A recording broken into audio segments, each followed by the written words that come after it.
and welcome to Nerds in the Corner. I'm your host, Bill C. And I'm your co-host, Justin McNeese. And today, Bill, we got an action-packed episode for our audience talking about the physicist and phenomenon, Dr. Eric Davis, and the case of non-human intelligence. Before we dive too much into the episode, though, Bill, let's give our listeners a brief overview of who this Dr. Davis actually is. Well, Dr. Davis has been a long-time government physicist who has worked on various space and propulsion and gravity-related projects that have been classified. He specializes in exotic propulsions, warp drives, and traversable wormholes, and has written papers on these. And many of us who are following along with the releases of various papers in physics have seen Dr. Eric Davis's name come up along with Hal Puthoff and other individuals. And this is significant because he is considered a highly valued source of information with little access. And very recently, he was summoned to a congressional hearing that was involving various people from the Disclosure Fund, and he was one of them. And there was just phenomenal video footage of him answering these questions, talking about various types of propulsion projects that have been worked on, comments upon ideas of what propulsion types various recovered craft have used, which is, those things by themselves are mind-blowing and sends you down all these rabbit holes of trying to look at the papers that he was referencing or being involved in that pertain to exotic propulsions, like non-fuel-based propulsions are ways to use the Casimir effect to obtain energy from the or zero-point energy or energy from the void, which sounds like science fiction in many ways, and is sort of the things that science fiction was based on. But he speaks on these as if it's absolutely true, and swore it under oath to congressmen.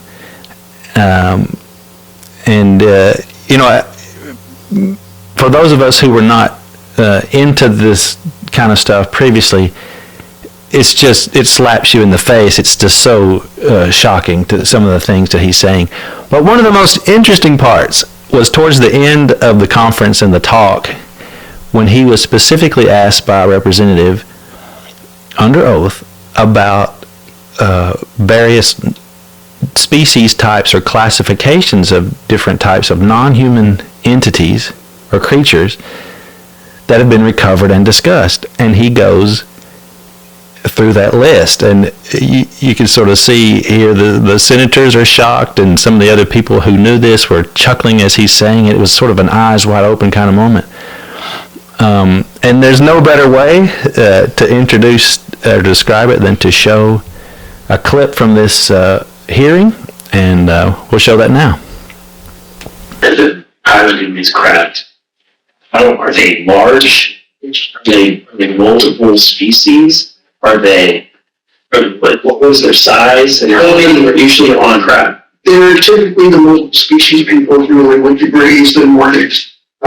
People were talking about reptilians and insectoids. It's not that they're reptilian and insectoids, that they resemble to the precision of reptile or an insect type humanoid, because they have this head and 4 limbs and torso.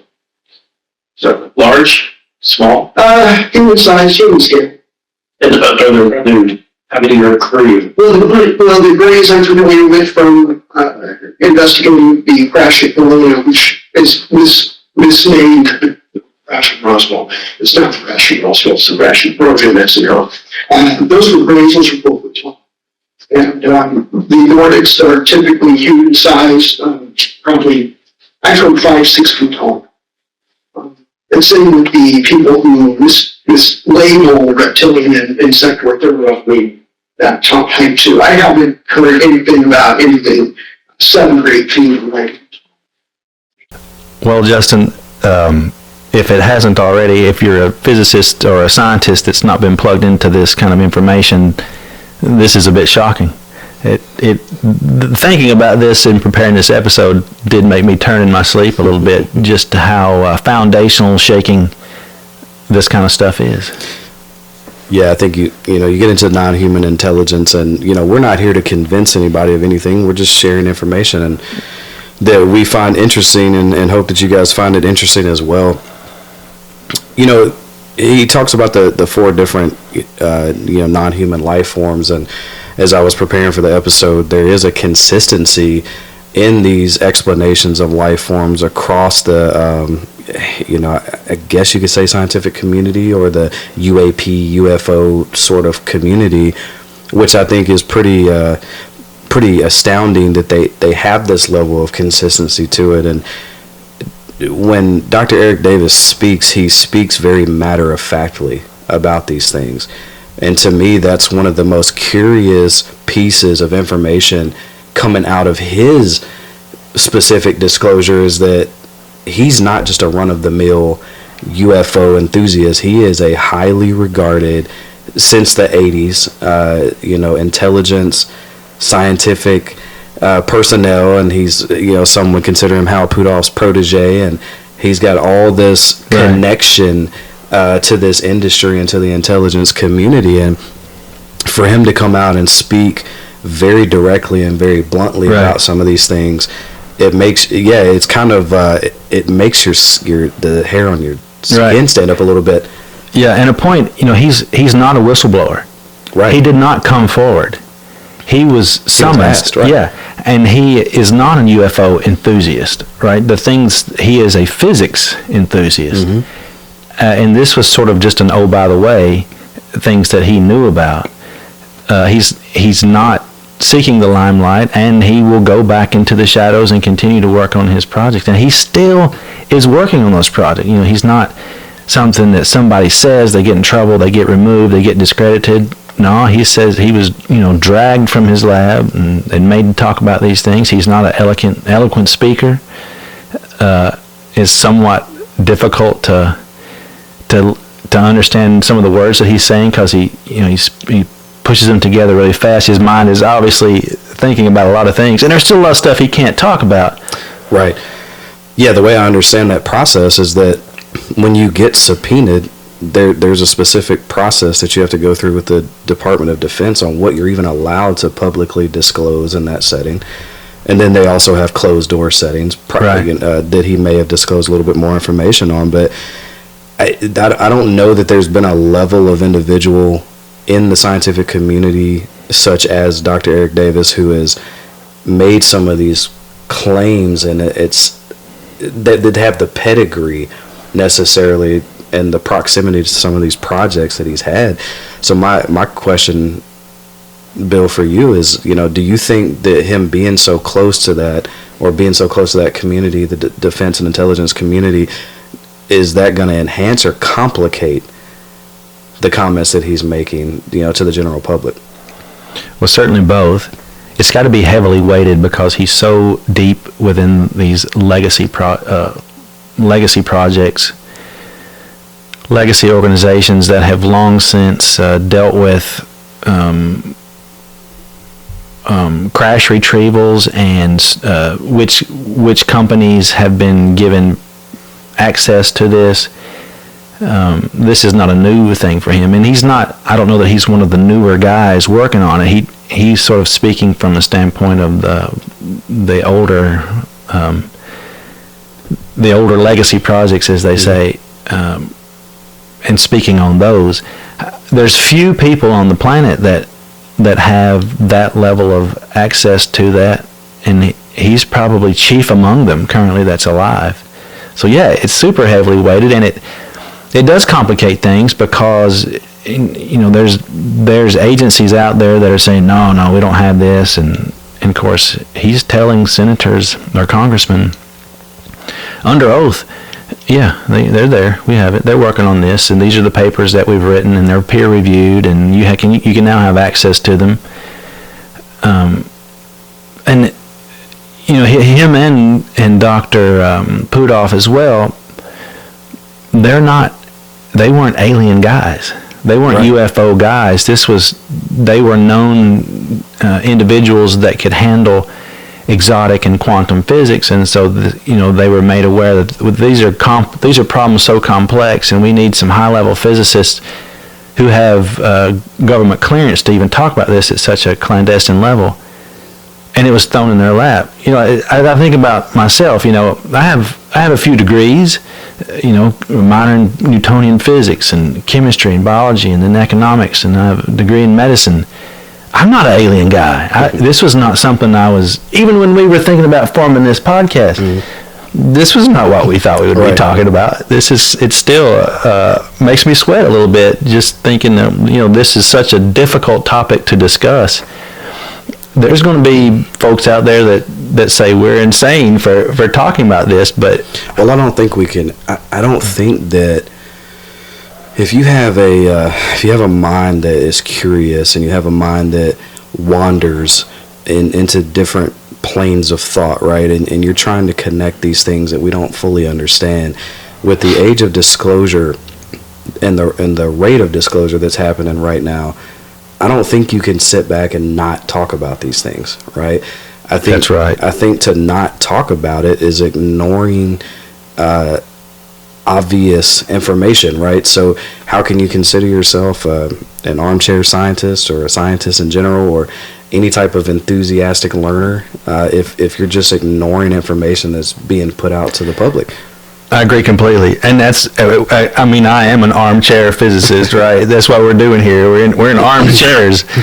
I don't have a physics lab, but you're right. For someone who's trying to keep up with new things being discussed, topics that are now gaining attention, this is topic number one, right? And of course, according to them, this has been going on since the 1930s. But here, nearly 100 years later, the government is finally, the video that we just showed, that was at the U.S. Capitol building.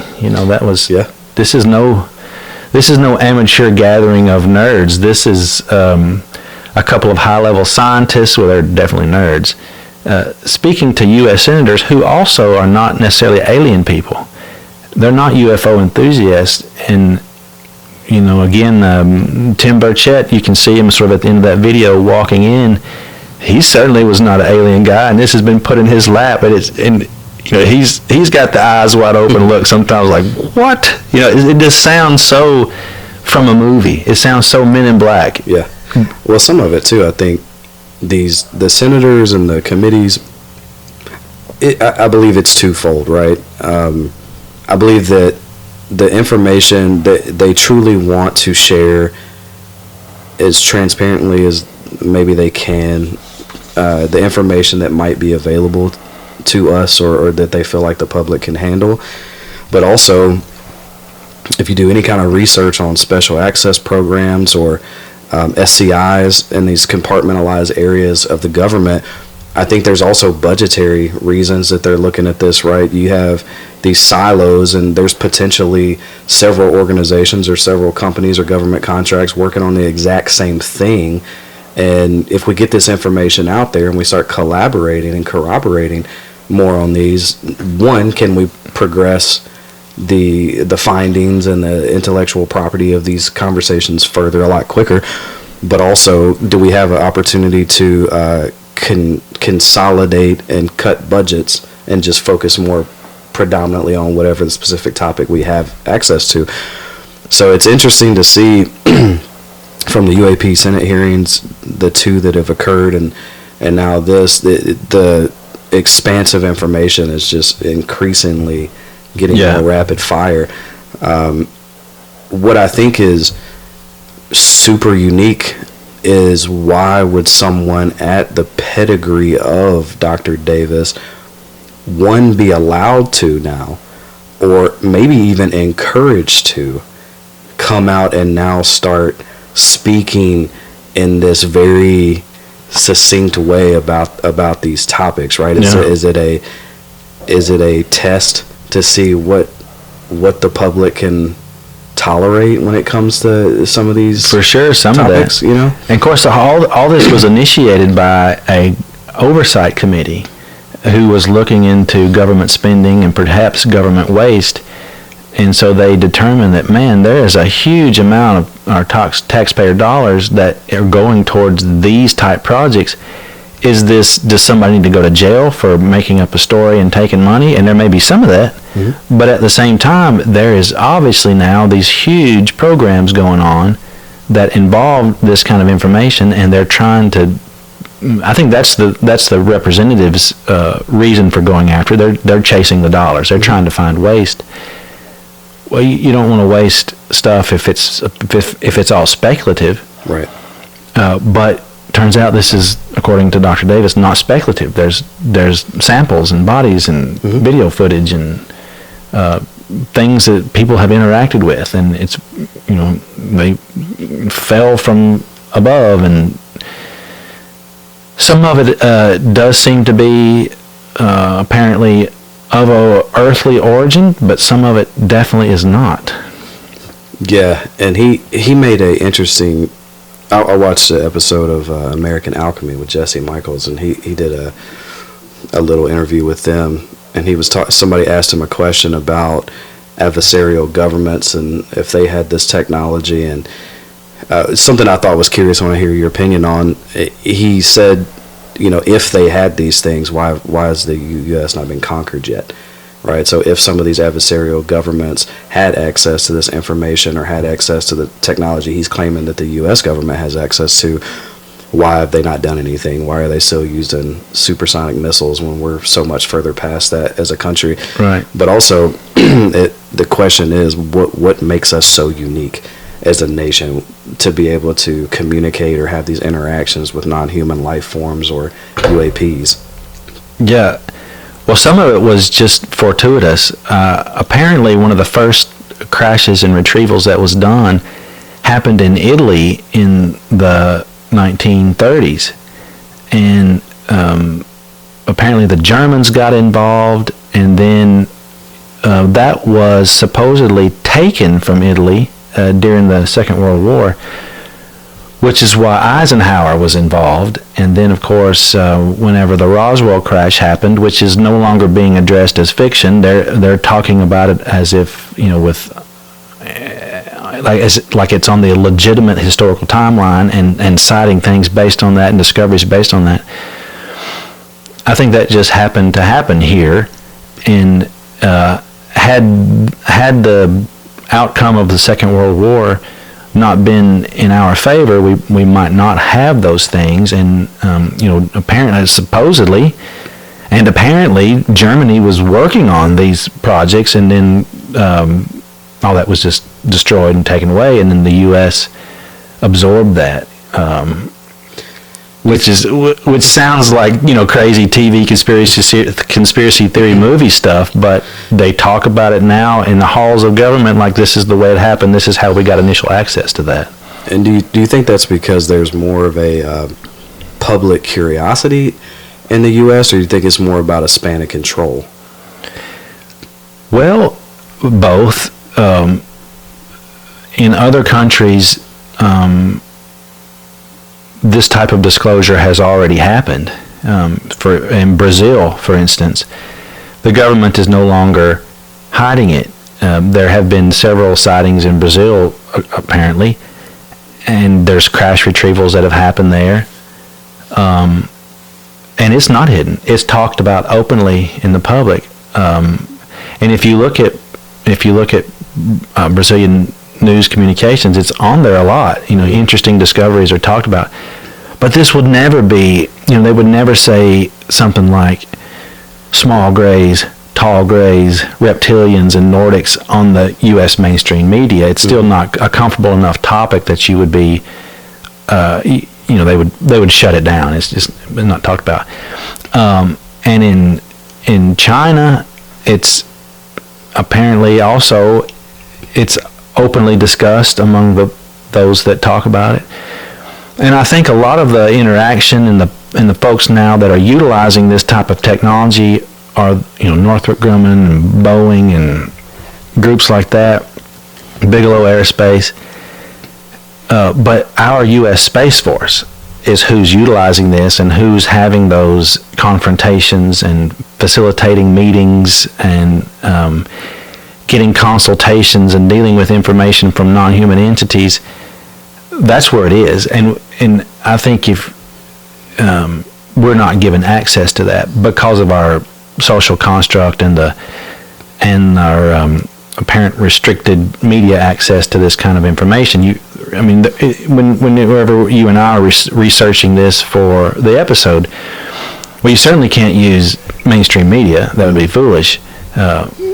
Podcasts, even similar to us, are they're second and third hand as well. The only way to get this information is read these papers that they're talking about, and listen to interviews from individuals who were part of that. Right. Colonel Corso talked about some of this stuff. David Grush talked about this stuff, and so that's where that sort of the nidus for the conversation came, is to try to get clarification on some of those comments that they have made. Well, it feels like we're in a modern day soft disclosure. When when Dr. Davis comes out and somebody at that level of connection to, and again, we're talking about a lot of different things, and for the audience, I want to clarify, he specializes in the propulsion systems, right? He's got a great book, and we'll pop it up on the screen or provide a link to it, where he really synthesizes the different propulsion systems in a way that makes it pretty easily understandable for the average person. And that's what his specialty is. And to your point, he kind of just got access to this stuff by being in the same conversation and in the same realm as some of these discussions that were happening. But it just feels like the time is right and ripe for someone of that level to come out. But it's like, what is the end game, right? It's for so many years and for all this time we've had, this is not real, or things are under wraps, or we don't want to talk about it, or we're going to restrict access to information. We're not going to admit that there's these programs, which, we're the leading defense spending country in the world by quadruple. Of course we had to have some access programs, special access programs that are looking into this stuff. But now, for whatever reason, it's like, but it makes you feel like there's a motive there. Right, like why now are we? Why now? And your question, what is the end game? I think about that too.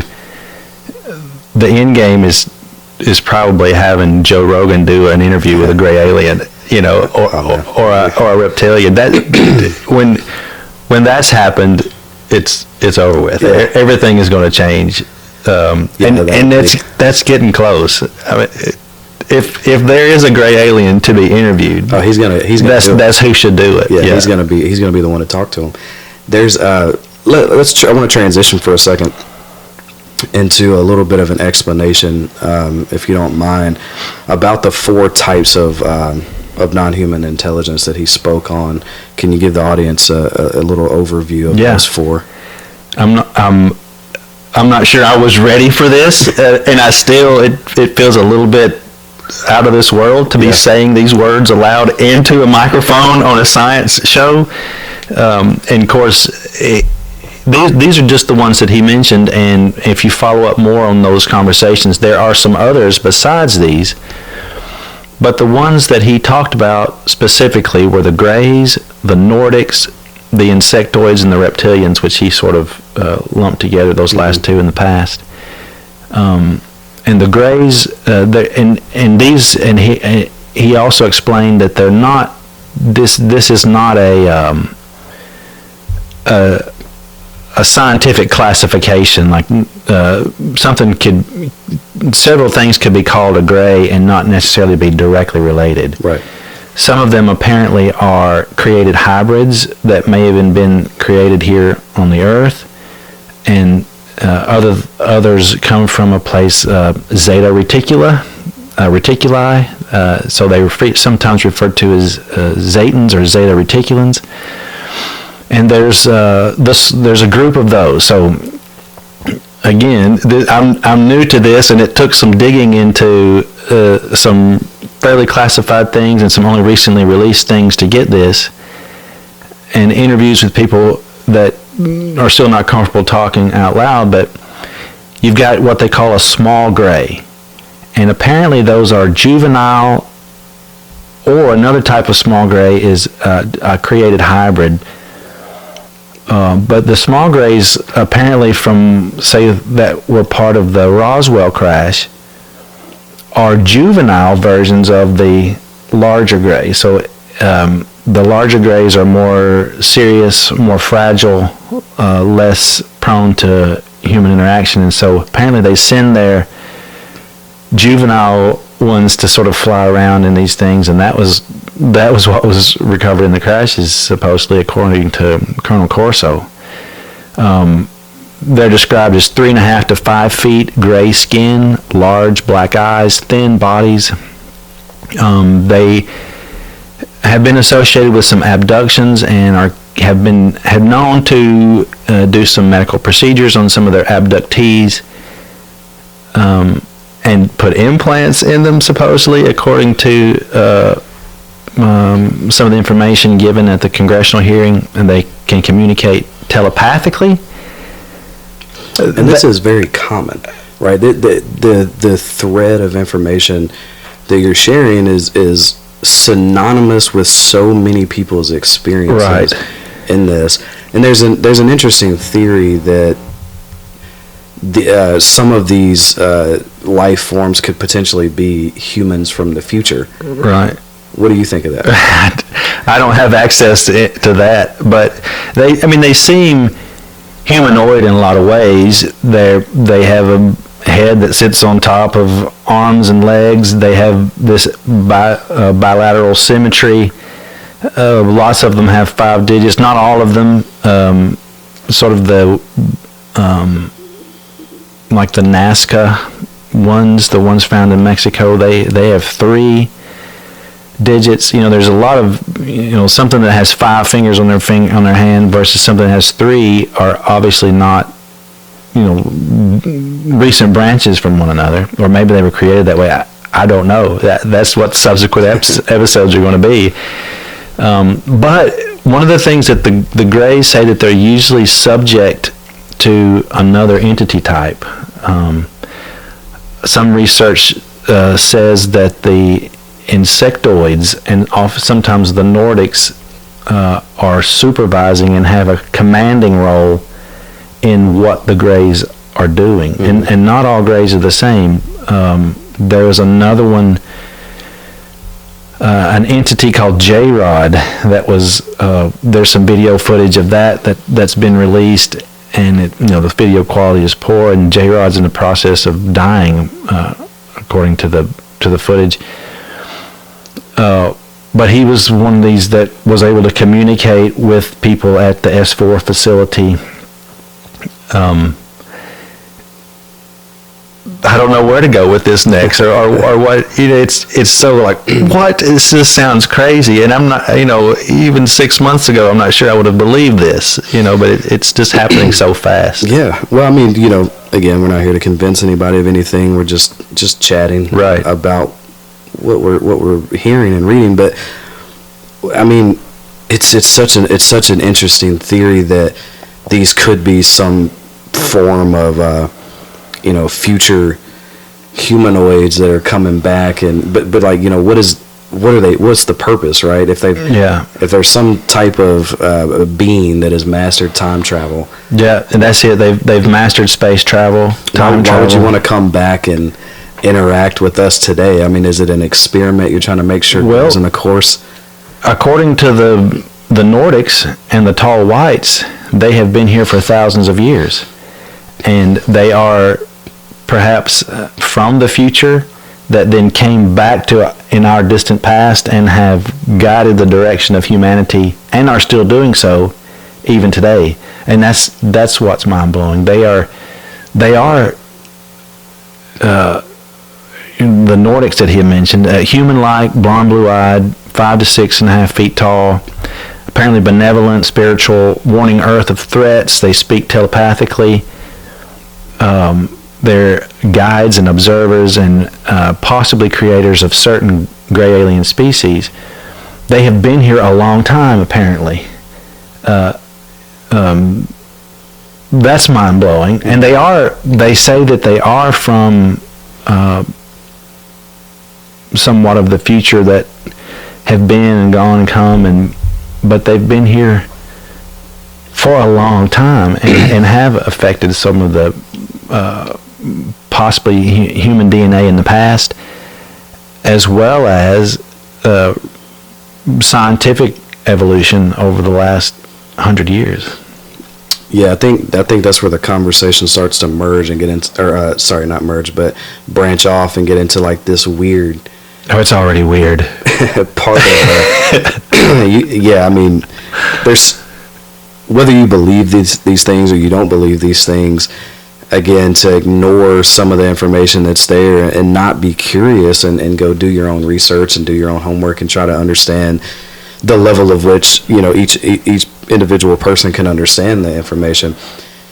You have to admit that there's some intriguing proponents to the conversation, right? Mm-hmm. Again, whether I believe it or not, or you believe it or not, is irrelevant to the overall picture, but it's still, you can't look at some of this stuff and, you know, it's just, it's amazing how some of it threads together. Oh man, yeah, that's exactly it. So you put together these pieces, and so for instance, like the Tic Tac craft that we've talked about previously. You know, it looks like an alien craft, and there's video footage of the thing now. Well, it turns out that was most likely made by Northrop Grumman. Mm-hmm. But where that came from was a similar vessel that was gifted or allowed to be studied by the tall whites. And then other things were made like it. And that may be the craziest thing I've ever said. You know, that just is mind-blowing. And so, yeah, thinking about that, our government does have access to these Tic Tac-like things, and apparently they're utilizing light and fiber optics to manipulate their ability to not be so affected or use the gravity field for propulsion. And so I think in the coming months and years, there's going to be a lot of disinformation put out there that's going to cloud the picture quite a bit. You know, it is an alien craft, but we've had access to this since the 50s or 60s, and we've apparently there's generals and colonels that have ridden around in these things, and we sort of got the idea on how to do it from things that have been recovered and things that have been shown to them in the past. Yeah, that's what, you know, I guess that's what I'm kind of struggling with when I'm thinking about soft disclosure and, you know, in game and all this kind of stuff. It's like I feel like the conversation is going to become so saturated with information and these limited hangouts that it's going to become increasingly difficult, if not almost impossible, to decipher what is actually being given to us as fact or as information we should horse hockey. Yeah, or that's, you know, BS that's coming out. And maybe that's the intention. I think there is some of that. Right. There does seem to be a lot of folks out there intentionally misleading, and that's why, from a scientist's perspective, how do you can't watch a show and get this. No. You can't listen to someone talk because they may be lying. Right. The best you can trust is a scientifically reviewed paper. Mm-hmm. And then, you know, if it turns out that you have a scientifically reviewed paper or a peer-reviewed scientific paper, and they're saying these things that are openly false, I mean, you need to pay a consequence for that. If in the future the truth comes out that you put your name on a physics paper that was done to mislead people, I mean, there's a consequence for that. Yeah, I mean, you should definitely, you should never be taken serious again. Right. Right. And I think, but I feel like so many people are willing to take that risk of putting the disinformation out there, and I don't understand.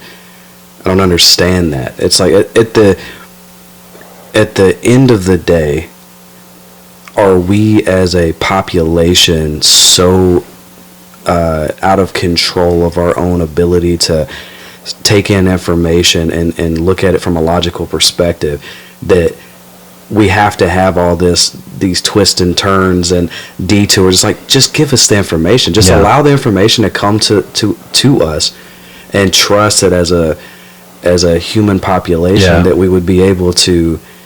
Yeah, I think you're right on through that. Right? I think we as a population, as a culture, have lost control. There are so many people whose job it is to not tell us the truth. Right.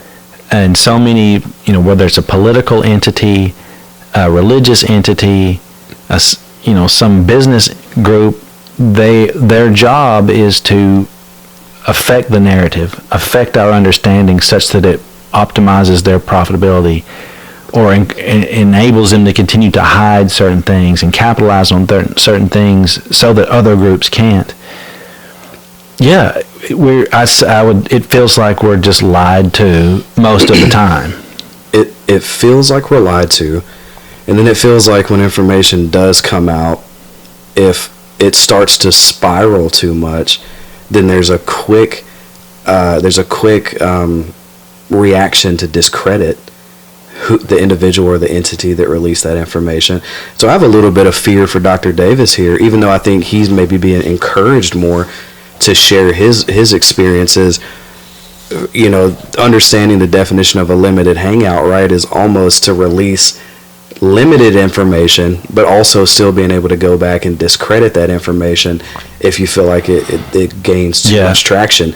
And so there's a little bit of me he seems like such a genuine individual and someone who's truly trying to share his scientific perspective. Right. He's not telling anybody to believe in anything. Yeah, he doesn't. He's not trying to convince anyone, and he's reluctant to say it. He doesn't want to say it. The interviews that I've watched, he doesn't feel comfortable from his physical demeanor. Right. He doesn't seem like he feels comfortable. He's not enjoying talking about it. Yeah, he seems very.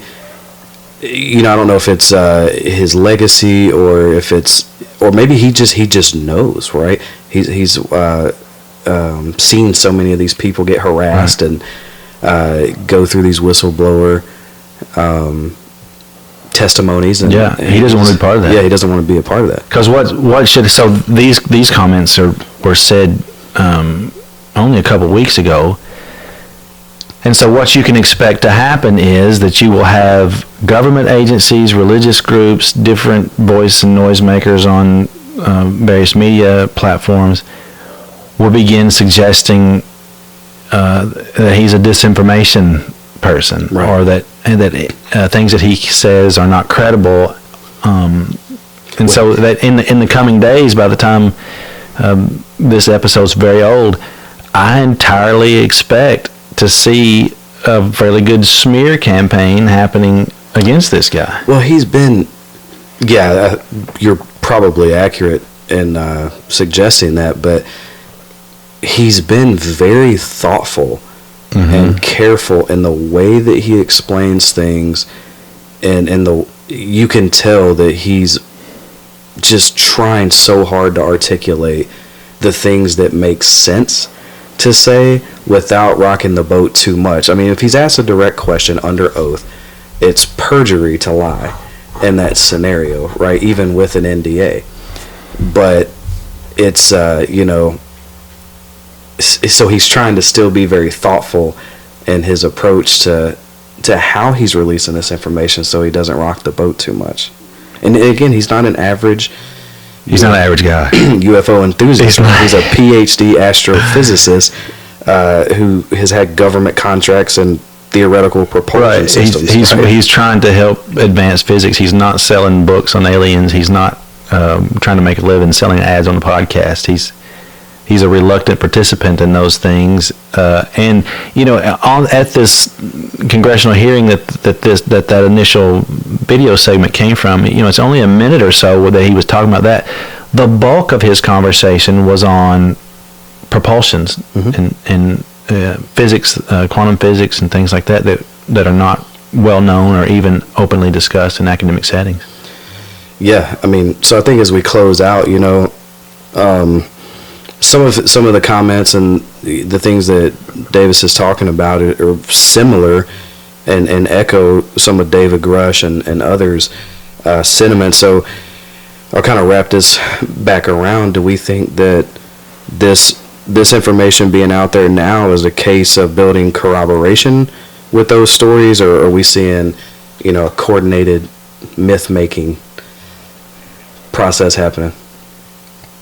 Yeah, I think what I hope that it brings out is that university scientists are now allowed to talk about this without fear of losing funding, and that physics people and research people can now apply for appropriate grants to study these things and to talk about them openly without being afraid that they'll lose their job at their hospital or their